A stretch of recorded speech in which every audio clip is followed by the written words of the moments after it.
capital of so many subject peoples. Your struggle is valiant. The last 3 years have been Kashmir's darkest hour, and yet they have been your finest hour. You have not given up, even after 75 years. Instead, you plumbed the depths of your souls, and despite your exhaustion, you found new resolve and new determination more than ever before.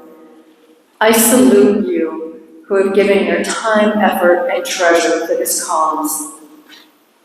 You are a small group with limited resources, but you are small and mighty. In the 3 years since August 2019, you have sprung into action and accomplished so much. First, you mobilized to help your countrymen and women, letting them know that they were not forgotten, that you would keep their plight before the world's eyes and advocate indefinitely until foreign powers withdrew and civil liberties were reestablished. Second, you peeked behind the veil of news censorship and internet shutdowns, carefully collecting news that leaked out of Kashmir. You reported to the world on the hidden horrors occurring there. Third, you kept the media focused on the situation. We know that the media has a short attention span and ignores whatever it cannot photograph. To keep Kashmir alive in the news, behind this veil, you had to be very creative. Your protest at the Howdy Modi rally was a stroke of genius. You forced the media to report on Kashmir, even as Trump embraced a tyrant. Your protest in Toronto was another clever tactic because you brought the case before a government far more concerned with human rights and territorial sovereignty than the Trump administration. Fourth, you developed a blueprint for Kashmir to transition to self-rule. In the interest of time, I'll skip the details. Fifth, you have created a model for Kashmir's economic development using another mountainous country, Switzerland, as your model. Last but not least, you plan for a country where women enjoy equal rights and education and help build the new economy. Thank you for that. I too have a cause and often feel overwhelmed. Some days I find it difficult to summon my inner warrior to continue the fight. I think you know this feeling too, and yet you soldier on, we soldier on, to confront powers that are illegitimate but overwhelming. This brings to mind the words of poet Maya Angelou. You may write me down in history with your bitter, twisted lies. You may trod me in the very dirt, but still, like dust, I'll rise. You may shoot me with your words. You may cut me with your eyes. You may kill me with your hatefulness. But still, like air, I'll rise. You will rise. We will rise. We are allies, but tonight we focus on your struggle, and I stand wholeheartedly with you. Thank you. Thank you, Beverly. That was very powerful. Appreciate that. We have another speaker who was supposed to be here. She could not make it, but she has a message. She is a government official, and her name is Susan Mugley. Thank you, Raja and the kGC, for inviting me to tonight's event. I regret the family plans interfered with my ability to attend. The right of self-determination and freedom are fundamentally important for all humans, including those in Kashmir, Ukraine, and elsewhere. around the globe. It is important that we work together towards solution in situation when these rights are being denied. May your seminar help to advance these rights and democratic principles and bring solution nearer. Susan Martin. That was my message. We have our other speaker who have dedicated her spot to her husband. His name is Ahmed Bilado. He is a scholar and a renowned expert on issues such as cultural, societal, and political factors that matters. And he lives in Irving with his wife and his friends. So may I ask Ahmed to share some few words with us? I realize I'm going to speak here tonight in any speech, but I'm trying my best to literally understand what's going on in Kashmir.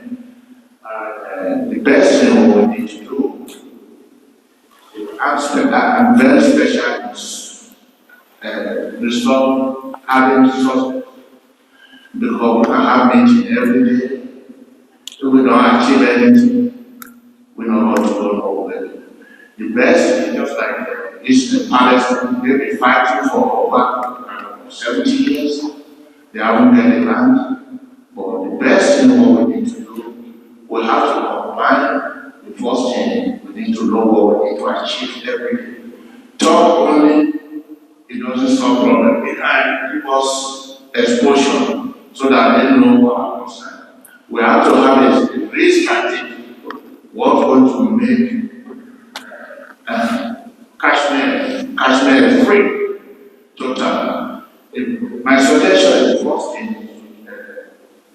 focus on the independence, make sure that Palestine, Kashmir have their own independence. At the same time, based on what I see in the map, you cannot make enemy.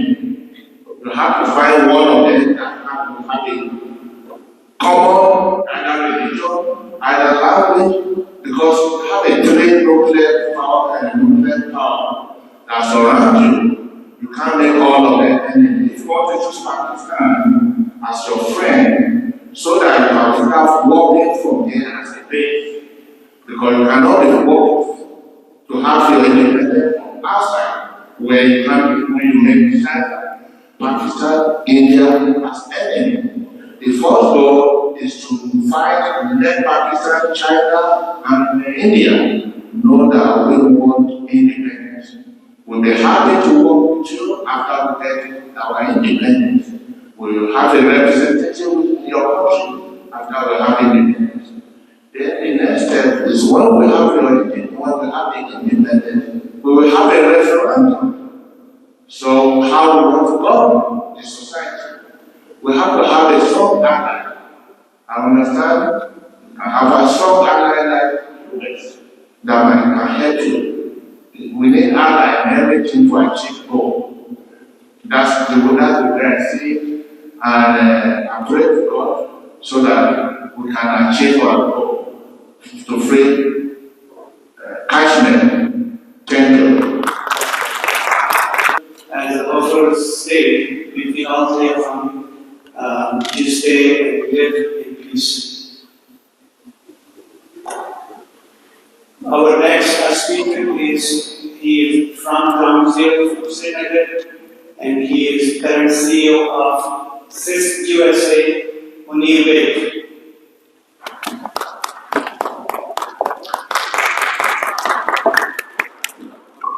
Hope you don't mind if I stand up. I came to know that I'm going to speak just a few hours ago. So, don't worry, we're not on that boat, which two of us. Being a Kashmiri who was raised in Kashmir and has seen the struggle start, and has seen the blood shed, has any friends left alive? It is a personal thing. Unfortunately, living in the West Unfortunately, I believe that you decide. When we look at the United States, I came to this country 32 years ago, right after the struggle started. My parents pushed me out because the only other option was to send my friends, be dead a long time ago.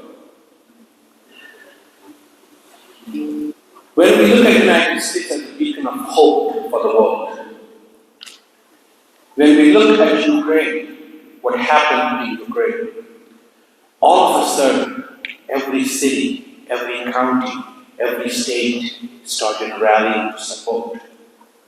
My question to my countrymen is, why? Why was it when Ukraine was attacked, you stood up like a wall against Russia and were willing to fund billions of dollars from their deficit for Ukrainian war?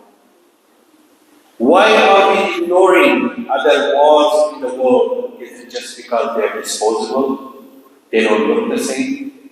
I'm sorry, some of these words might offend people, but let's talk the truth. Are we discriminating?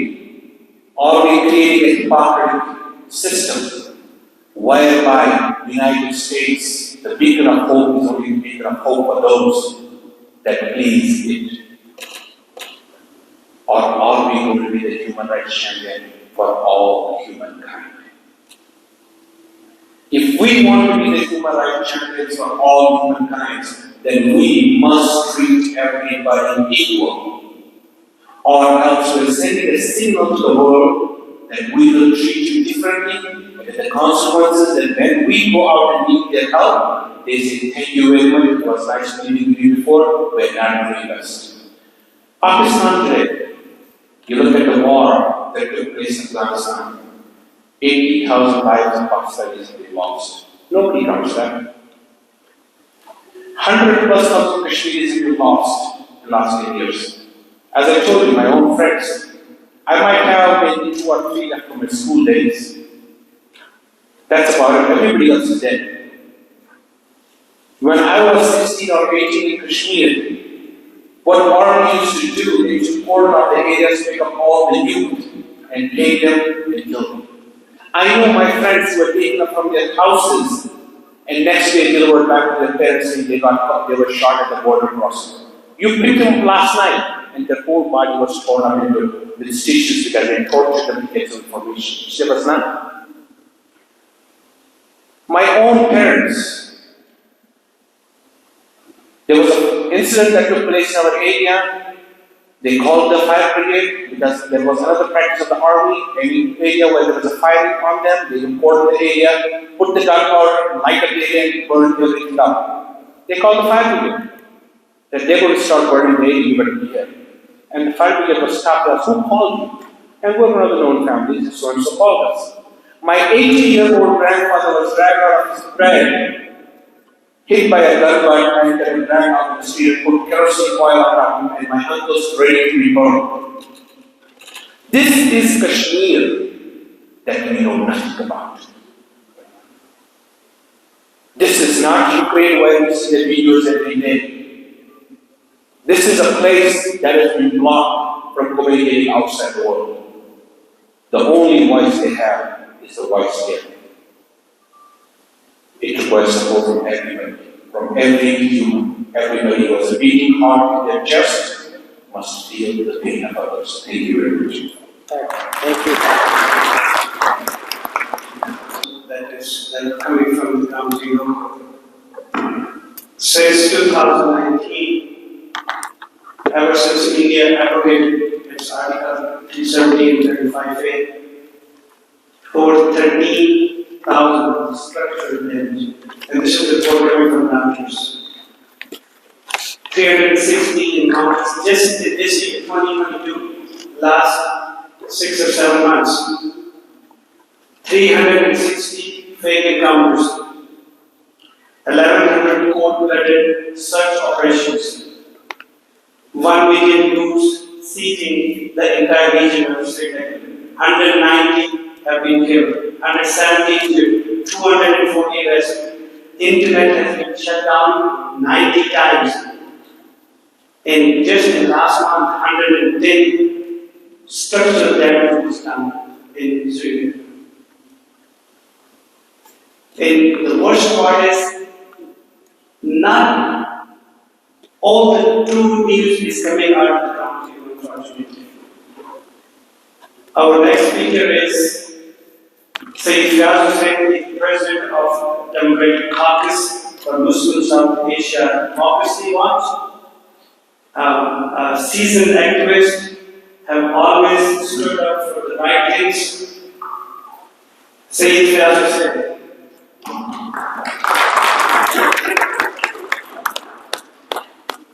Thank you very much. Ladies and gentlemen, Aftab Siddiqi, Aftab and my beloved Mujeeb Kazi. It's a great honor for me to address this August meeting of Americans who enjoy the freedom and liberty like breathing air, enjoying the fruit of life as bestowed upon us by nature.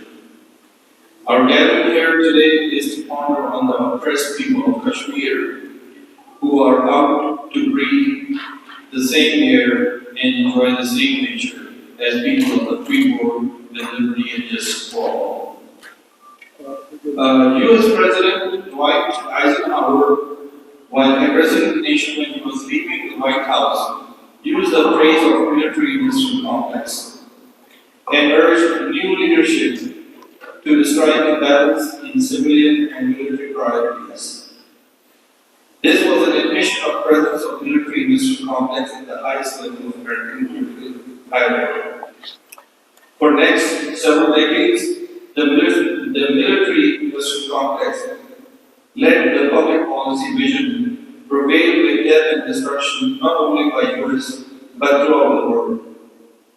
The Vietnam and Korean Wars, the Middle Eastern conquest, ending in more than 2 million deaths in Iraq and Afghanistan, sanctions on Iran, and most recently the Ukraine war, which has dire implications on oil and gas and is leading into a worldwide recession next year.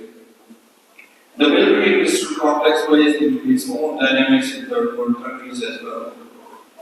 In case of Pakistan and India, the conflict of Kashmir is used to promote institutional interests of the mini military-industrial complex, which is connected to the international complex in the West.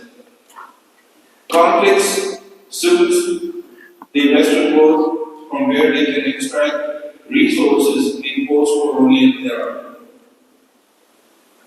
In case of Pakistan, the conflict of Kashmir is kept on front burner to address the people of Pakistan through military control on economic resources.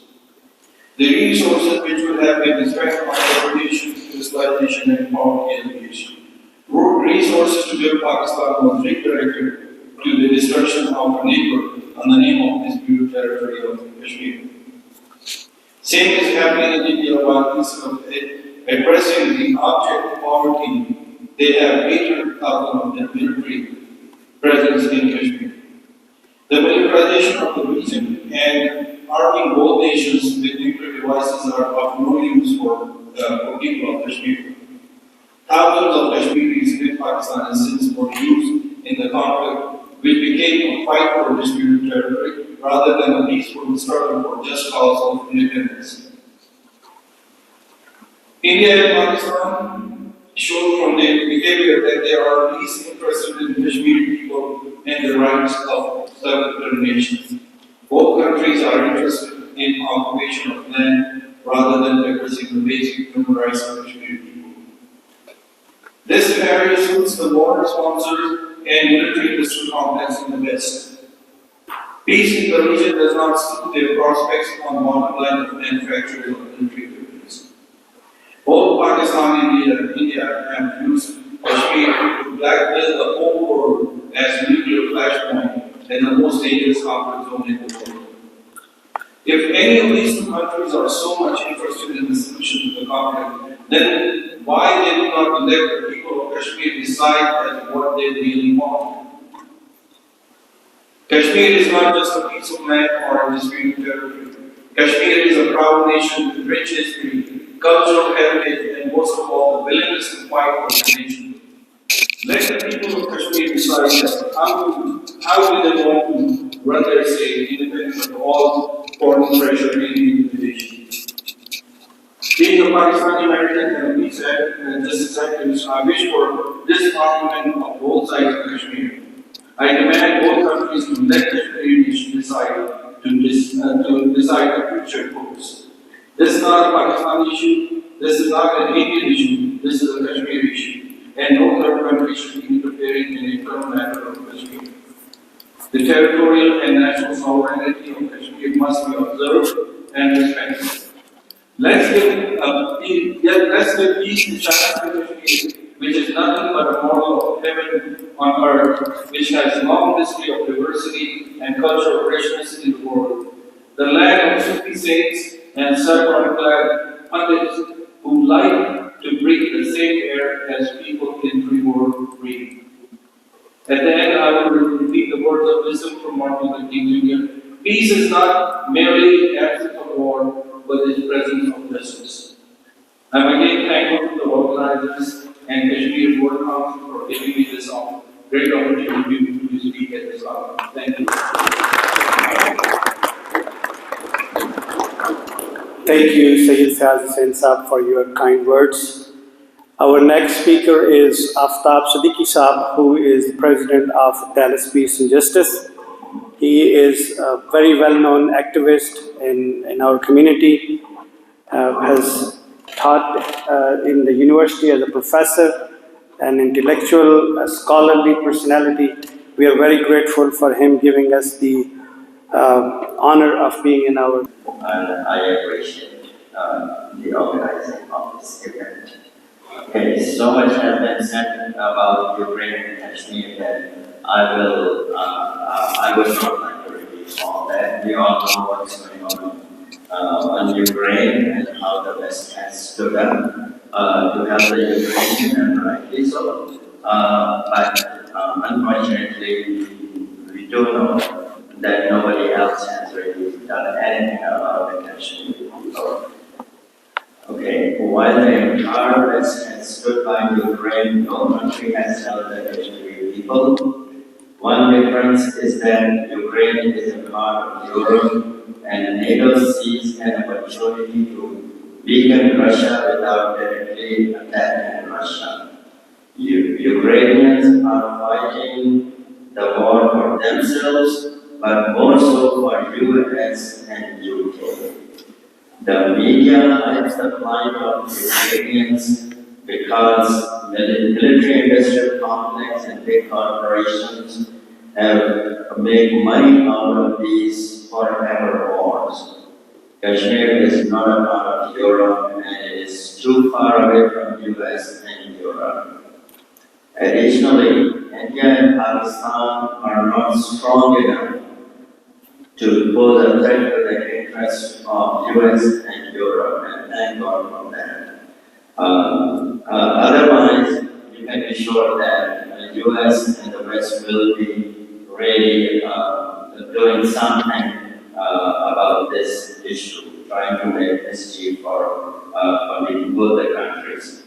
And of course, China is a rising power, but the US is climbing up Taiwan to fight against China, unfortunately. I think the way forward for Kashmiris is to form a united front for an independent Kashmir, a country which is inclusive of all population segments. A pluralistic society is the best option forward. An independent Kashmir does not necessarily mean like a sovereign state like India or Pakistan in the foreseeable future, but a demilitarized state with open borders for trade and traveling, and open traveling within the state. The families have been divided for the last 75 years. It is time for India and Pakistan and China to let the families meet each other and unite. I envision an Asian Switzerland, as Beverly very well said. gradual opening of borders and free trade in the entire state. And of course, how do we start? Of course, number one is the Kashmiris have to really come together, all the segments of the population, and the diaspora and the people who are still living in Kashmir, and start working with India and Pakistan and keep China in the loop. Later, China can hopefully open its administered part of Kashmir, hopefully. But talk about in years and decades. It's not going to be simple, it's not going to be easy, but that is the way forward, I believe. And an autonomous state managed by Kashmiri people is the right thing, is the right resolution for the Kashmir issue. And of course, why would Pakistan, India, and China be interested in talking to the Kashmiris? Right now, look what's going on in Pakistan. The floods. Pakistan and India and Kashmir are ground zero for the climate change. All these countries have to really understand that and try to do something about that. And if they want, if they're serious to really fight against the climate crisis, then the best way forward is to really form a peaceful resolution of the Kashmir issue. Thank you. And once again, I would really like to thank the organizers and everybody. Thank you. Thank you, Aftab, for your kind words. For centuries, Kashmiris have lived together, irrespective of their ethnic background or religious affiliations. Hindu, Sikhs, Pandit, Muslims, they have all lived together. And unfortunately, in recent decades, we have seen people have tried to divide us, but they have firmly stood united for the freedom of Kashmir. And today we have among us our brother from Pandit community from Kashmir, Veer Kashmiri, who is going to share his words of wisdom with us. Can we hand the mic over to Veer? Veer in Punjabi literally means brother. Do you all agree? People from Punjab, yes? Veer, over to you. Thank you.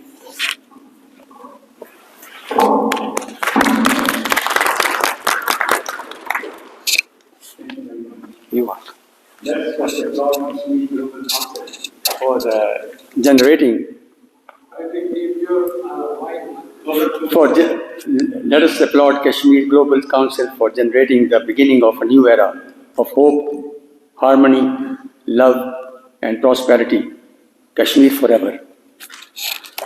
Now, actually, what I wanted to say, or what I will actually be endorsing, it has been said by Syed Fiyaz Hasan Sahab. Thank you. That's all I wanted to say. And Mr. Aftab Siddiqi. So what I am saying is an endorsement of what they have said. Let me just quickly read out. Kashmir, Ukraine, how similar they are, or how different are they? I will not talk of history. You all know that. I will talk a few facts and what is derived through common sense. Yes, common sense, because that is where the sense is to both of these situations.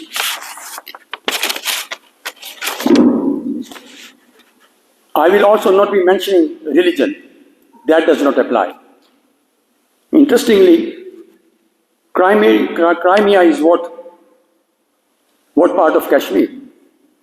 Now, do both of these plans, Ukraine and Kashmir, both of these places, Ukraine and Kashmir, match up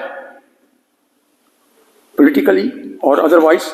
Well, you can always deduct your own possibilities, similarities amongst all troubled places around the world.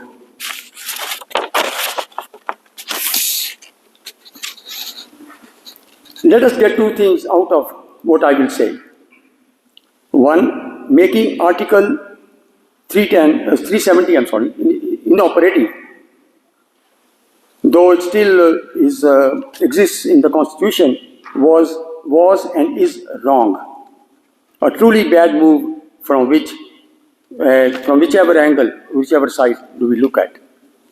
The other is religion. Not only which we should not be analyzing or talking about the situation from, any angle. Leadership, one has to be very watchful about. Zelensky is one good example of that. Actually, a bad example. With Russia on your border, you want to join NATO in a war treaty against Russia. You lose Crimea, Donbass, etc., and control over your nuclear plant. And again, you get the common man suffer. Yes, the common man suffers. It is very easy to visualize Kashmir as Switzerland. What makes Switzerland Switzerland is worth pondering and striving.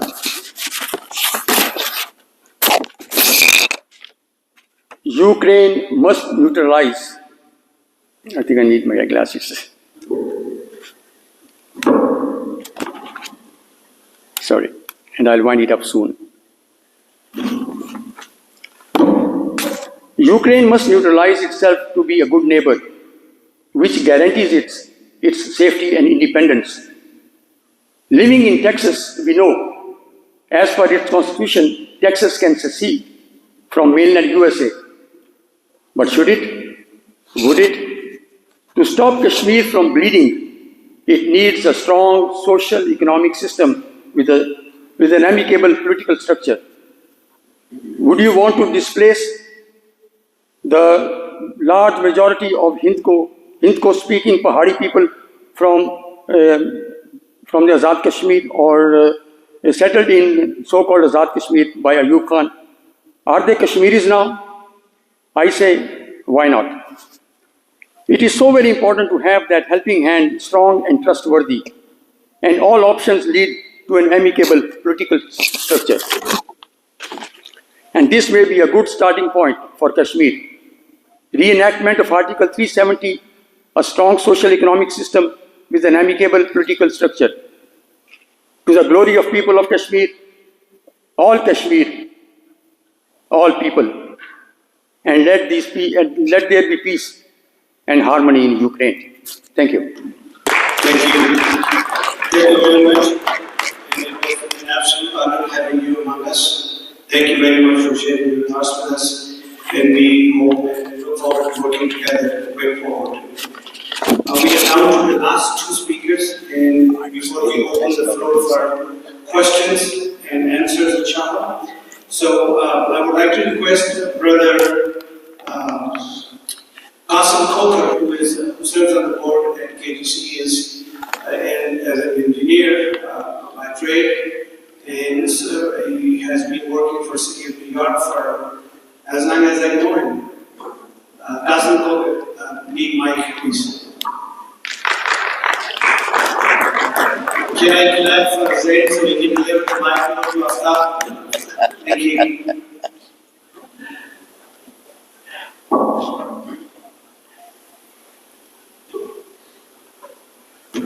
Qasim Khokhar and his delegation came all the way from New York, so he needs another round of applause. Thank you very much, thank you.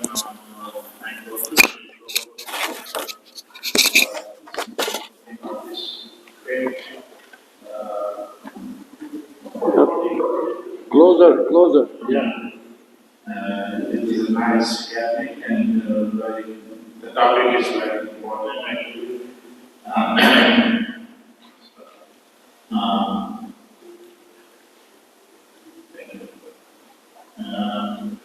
When we look at Kashmir and Ukraine, I would say the last 70 years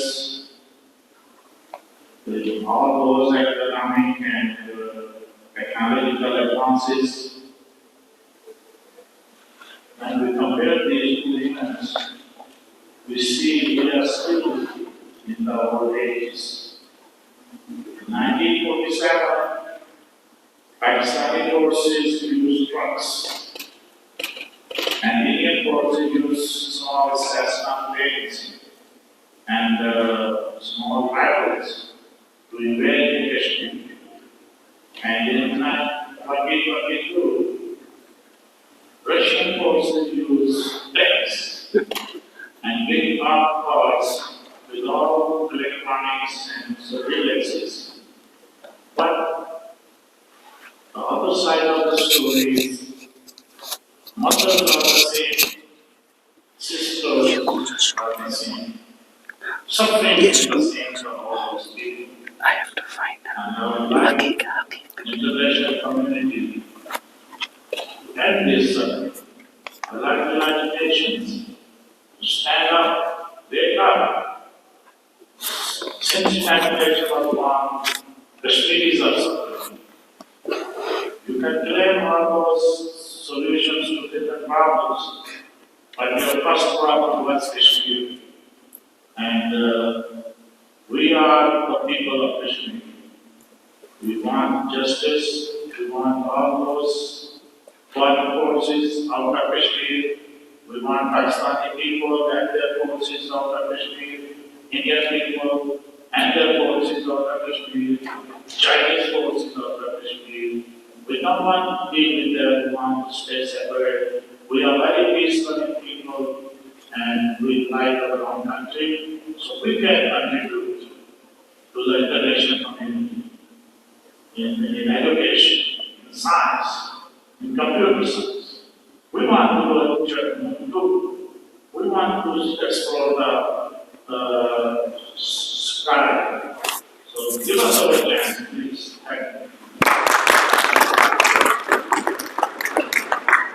Thank you very much. That brings us down to Barrister Tosif Saab, who is a writer, an author, a thinker, and an attorney. Tosif Saab. Yeah, thank you very much for the time.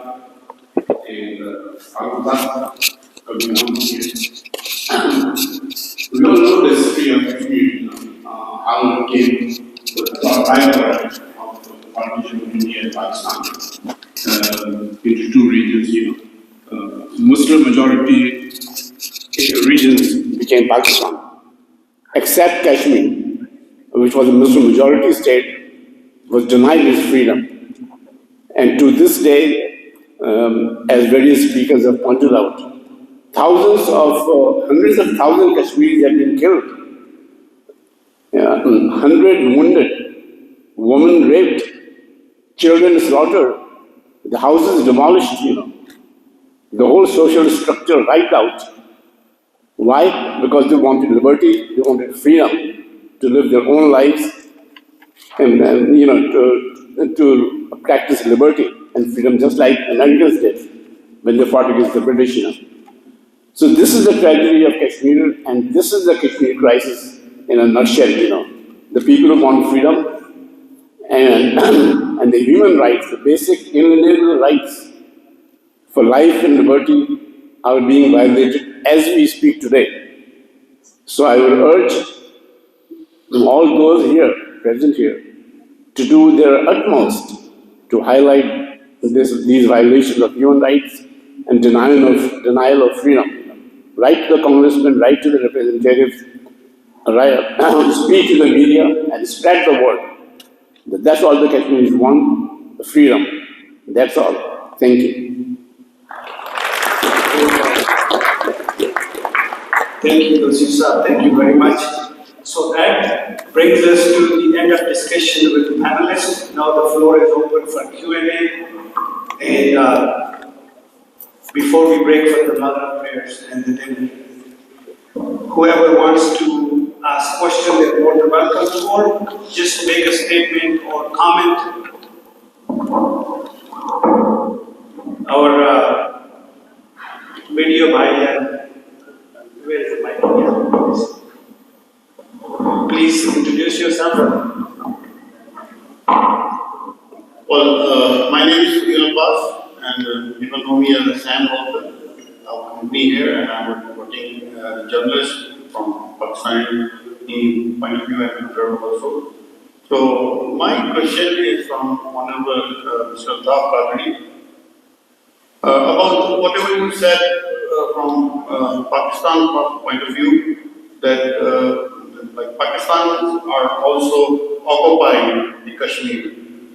My age is 55, and I was in first class 50 years ago, and I still remember the poem that "Leke ek din dikha denge Kashmir, hum Kashmir, Pakistan."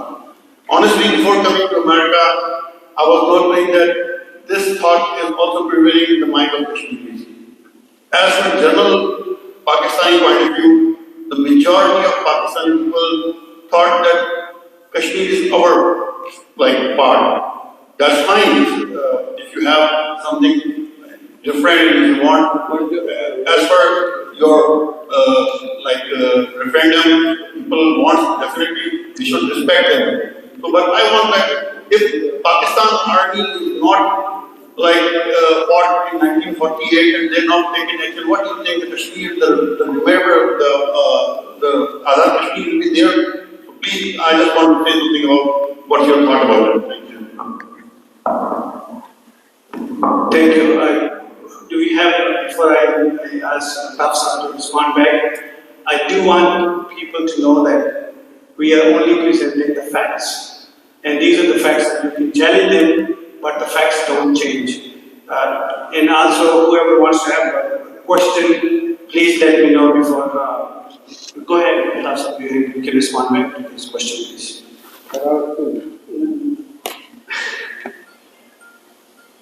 See, I'll be very honest and very straightforward. I've lived in Pakistan for a pretty long time. I have worked with the Pakistani establishment at the highest possible level. And finally, I realized that Pakistan establishment, particularly, I'm not talking about the people, I'm talking about the establishment. The Pakistan establishment and Indian establishment are unanimous agreed that we don't have to give Kashmiris a chance to be an independent organization by themselves. And they joined hands against it. And I can give you a slew of examples and evidences. So therefore, you have to divide what they tell to their own people. That's a different story, but what they do actually on the ground against Kashmiri's interests, that's a different story. Thank you. And to that, I'm speaking someone like to add a few words. Thank you for your concern. I can understand you being a Pakistani citizen. Let me explain. What you have been fed right from 1947, as you said, that I was small school boy, what has been fed to the population of Pakistan is that Kashmir was in its pocket. That's what Mr. Muhammad Ali Jinnah also used to say. That Kashmir has been an independent state prior to 1947. We had a Maharaja. We were not part of the British India. The accession of states of India to Pakistan or to India, which were newly created dominions, was not applicable to those states which had the suzerainty with the British Crown that time. I am not sure that if I will be able to explain to you well, but in a nutshell, I will say that we, if not have been invaded by Pakistan and India, and later by China, we would have been a Commonwealth country like Australia, even Switzerland, and many other Commonwealth countries. our suzerainty was with the British power. We had nothing to do with the British India, which were administering rest of the states of India. So it has been, what your question is, that what you have been inculcated by the establishment or the people there. So it's nothing that you need to hear. That's what we want to make awareness around the world, that Kashmir must not be and should not be looked at through the prism of India and Pakistan. And that is what, unfortunately, the media, unfortunately, the countries who have the power centers around the world in European Union or in Washington or any other country, is that Kashmir is a conflict between India and Pakistan. It is not the issue of the 120 million. Thank you. Actually, I'm running out of time. My apologies, Kazi Sahab. I have to move on to the other panelists. We have Robert Chicks. He wants to speak towards Robert. Okay.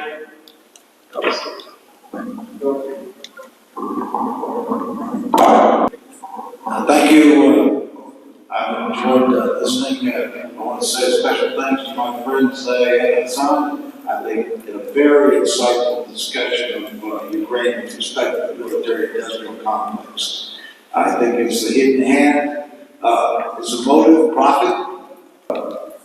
Well, let me not digress too much into Ukraine, but to Kashmir, I mean, go back to 1947 and the United Nations, and to a few years later, what year was the Universal Declaration adopted? I don't remember. 1970s. At any rate, the Universal Declaration of Human Rights is a guide for the future of the planet. If we are as intelligent a species as we think we are, we should get on board with this right away, because we're facing very challenging times with the climate, and we need to work together. The Ukraine situation is distracting us. Our president, Mr. Biden, went to Saudi Arabia, forgiven, I guess, the leader of that country for assassinating a journalist and begging him to increase the production of oil. Now, this is no way to combat climate change. So, I think that we need to rely on the United Nations, give them credence, give them support.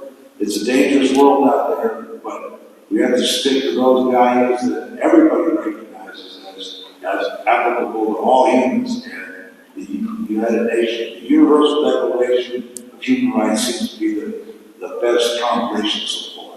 Thank you. Thank you, Hamza, who is back there. This event, all your coordinators and Mr. MC, Mujeeb, and all panelists for sharing word of wisdom.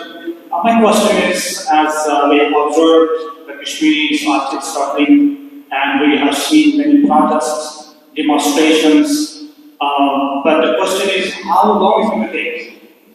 Is there any solution? What are the strategies? Any permission? Thank you. Thank you for your questions. But I will get back to you. And before that, I just wanted to make a comment on your assertion.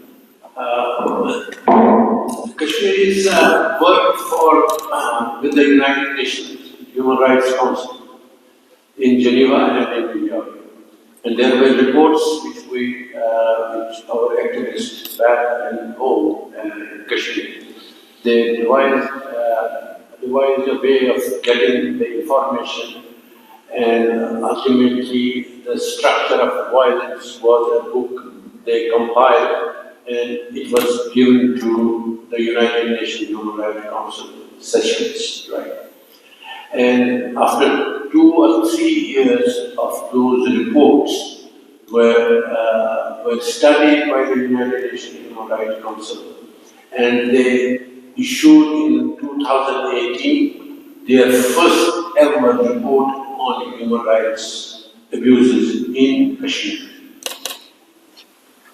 Those abuses were about 14 clauses of them were those abuses were perpetuated by the Indian military under their control of Kashmir. And 4 clauses were those which were perpetuated by the Pakistani administration. So what happened that when on 2018, 16th of July, I remember, the United Nations Human Rights Council also devised a method to how to proceed further for the commission of inquiry. And the commission, because there is a mechanism the United Nations works. You just can't go there and knock their door and say that, hey, come on, there's something going on here, and they will straight away come. That doesn't happen. So the mechanism is set there. What happened is these were the reports. The United Nations wanted actually to go and talk to the victims and talk to those governments themselves to find whether these reports are right or wrong. So they appealed both India as well as Pakistan. This is answer to you also. They appealed both India and Pakistan that you should allow us to get into so that we can verify these reports which have been, these were very credible reports from all over. Reuters and charter. India rejected within 2 hours of report was issued by the United Nations Human Rights Council. Within 2 hours, it rejected completely and said that we are not going to allow any officer of the United Nations to come and verify these reports. I would have expected that Pakistan, being a friendly country for Kashmir, as claimed that they would allow this officials of United Nations to their country, their part of the Kashmir, and say that okay, you go ahead. A report would have come that India refused it, but Pakistan allowed it, and a commission of inquiry could have started. That's a legal issue. But unfortunately, these 2 countries work together. When it comes to resolving of Kashmir, they don't want to resolve the Kashmir issue. Let me explain to you as you really said, you said yourself about the war machinery of Ukraine, what's happening here. Exactly the same thing is happening. Pakistan right now needs money for their people who are flooded. What they are spending, United States, yesterday's news that $450 million have been given to Pakistan for refurbishment of F-16s. I don't know if you know that. So this is a war machinery going on at the cost of the suffering of the people. And people like this gentleman here, they do not understand. That is why we are suffering. That comes from you. Did we answer his question? Yes. What is the solution? That's what I am saying, that you have to talk to your, are you from Pakistan? You have to talk to your government. From Azad Kashmir. You have to talk to your government and tell them that let us resolve. Let Munir speak. There is no crystal ball. We have seen the issue of Palestine. We have seen many issues around the world.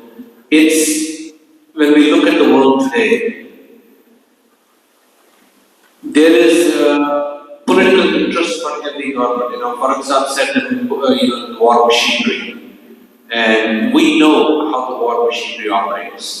If the wars in the world stop, that means Lockheed Martin stocks drop, Raytheon stocks drop. So we need to take account what will stop it. So it is only going to be if public really gets up and starts working towards peace. We all talk about peace. You go anywhere in the world, leadership, you take our president, anybody in the world, peace, peace, peace, peace, peace. What does that mean? Have we misspelled peace in PIEC when making peace of the world? That's a question that we need to ask as people who go to the ballot every 2 years or every year for a local election and another election. We need to hold our representatives accountable that when I am voting for you to commit to peace, what does that peace mean for you and what it meant for me? We need to make sure we are taking similar dictionary and using the same word. Then we'll get to the solution hopefully in the next few decades. Thank you. That brings hours of this segment. We're going to break for Farooq and followed by dinner. We want to thank our delegates who came all the way from Canada, from New York, New Jersey, far-fetched places. We want to thank you all. I just want to say this in concluding. For the last 75 years, people of Kashmir have suffered a lot.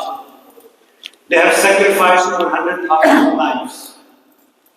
They've been used as proxy for many people or the organization of interest. We have been very candid, very open, discussing all those and presented facts to you for you to decide.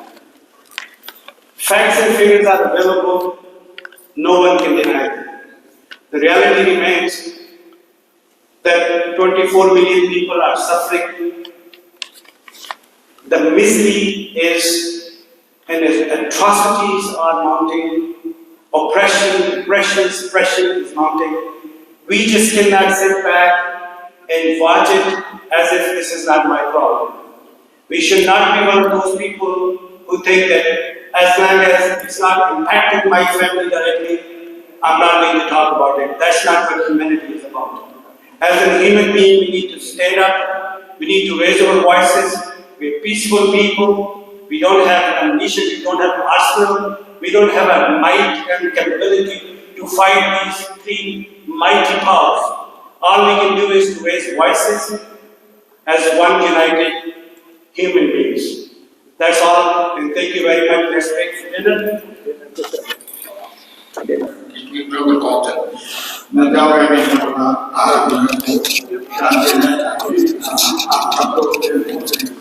Farooq Siddiqi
This is not COVID, I.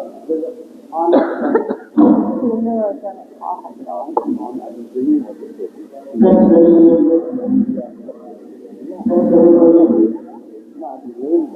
About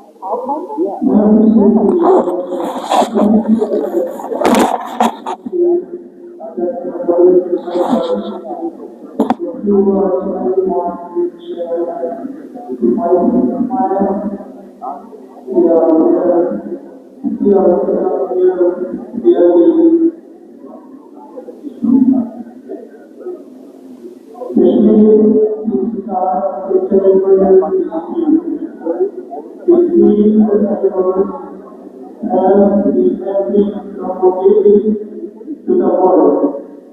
It is a clear recognized oppression against Kashmir, where 1.2 billion Jews are deployed on 20 million Kashmiris. It remains a very country for many centuries, when present occupiers even ignored and peace. So this as being expressed to the world that this is just an issue, it's not an issue, it's a big country, and it has its history for 500 years. And Kashmir will not accept any solution or agreement reached between India and Pakistan that negates our struggle for the establishment of United Democratic State of Jammu and Kashmir. That's what I want to say, and thanks everybody, and wish everyone well.